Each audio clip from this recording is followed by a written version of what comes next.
The kit comes with 3 plugs that can be interchanged on the end of this cable, and here's how it's done. Unscrew this end, pull back the plug that's on there. Now gently pull this out. You'll see that there are guides in there so that they'll fit in these when they go back in. You remove the one you don't want, put on the one you do want, put this plug back on,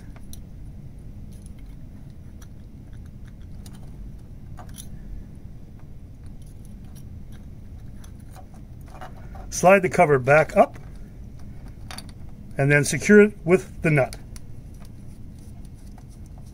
Now you have the threads on this side of the plug.